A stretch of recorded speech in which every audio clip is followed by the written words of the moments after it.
এরারে আপনি thanks দেখুয়া, error লাগে আপনি দোয়া করো কুয়া, এই মানুষে আমার গুণা লইয়া যায়। মাত বুঝা যাননি ভাই, এই বাজারও সমালোচনা বেশি। ফুয়ার বিয়ার মাত্রাইল এক গুঁড়ো বাঙ্গানি দিন, ফুরির বিয়ার মাত্রাইল এক গুঁড়ো বাঙ্গানি দিন, এইগুলো আর ডিপার্টমেন্ট হল। এরা চায় সমাজে কোনো বিয়া হইত না, কিন্তু তার ফায়দাটা কিনা নিজেও জানে। হ্যাঁ বাঙ্গানি দিলে মানতাম যদি করে তোমার চয় ধরি রাখা তে কত সময় মানা যাইত বা ওইগুলো তো আমার পছন্দ, তে বাঙ্গানি দিয়া গোপন করিলাও তো কিছু। এই ক্ষেত্রে মানুষের গিবত গিল্লাতটাকে নিজের বাসা কোয়া, প্রত্যেকটা ক্ষেত্রে উম্মতে মুহাম্মদের গিবতটাকে নিজের বাসাইতো নবীজি। কারণ কিয়ামতের দিন এগুলো আদান প্রদান হয়। 2 নম্বরে নবীজি ফরমায় আল গীবাতু আশাদ্দু মিনাজ জিনা আও কামা ক্বালা আলাইহিস সালাতু ওয়াস সালাম। বিশ্ব নবী বলেন গিল্লা এমন এক গুনাহ, জিনার চাইতে মারাত্মক গুনাহ। যত মানুষের জন্য গিল্লা গাইবায় গিবত গাইবায়, এটা জিনার থেকে মারাত্মক গুনাহ করলাই নাউযুবিল্লাহ। কারণ জিনা করলে মানুষে বুঝে গোসল করতো, শরীর পাক বানাইতো, পবিত্র বানাইতো, মগর গিবত খাওয়ার বাদে যে বুধু হয় না।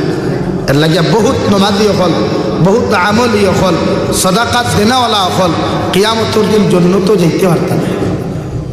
নাম্বার 3 বিশ্ব নবী বলেন ওলা দাদা বারু, তোমরা একজনে আরেকজনের লোকে ঝগড়া করিও না। ঝগড়া বুঝেন?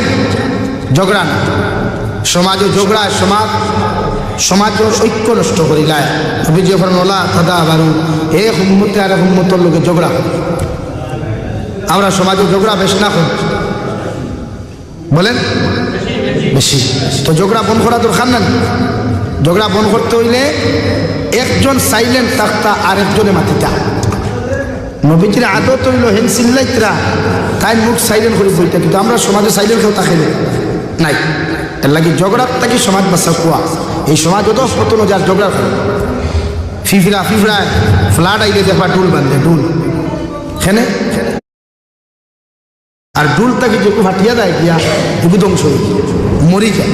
তো আমরা মুসলমান ঐক্য দরকার, জোর দরকার। ওকুনু ইবাদাল্লাহি ইখওয়ানা, নবী বলেন প্রত্যেক মুমিন আর মুমিনের ভাই, এক মুসলমান আর এক মুসলমানের ভাই। এর লাগে আমরা সমাজ ঐক্য দরকার, জোরের দরকার। আমরা হিংসা বিদ্বেষে বলিয়া, ঝগড়া জাতিরে বলিয়া, ফিতনা ফাসাদরে বলিয়া, গীবত গিল্লাত থেকে নিজরে বাঁচাইয়া হর ক্ষেত্রে আমরা এই সমাজের মধ্যে ঐক্য গড়িয়া তুলতাম ইনশাআল্লাহ। জোরে করি ইনশাআল্লাহ। আল্লাহ তাআলা আপনার আমার খোয়া হুনার থেকে বেশি বেশি আমল তৌফিক দান করুক। ওমা আলাইনা ইল্লাল বালাগ। আসসালামু আলাইকুম ওয়া রাহমাতুল্লাহ।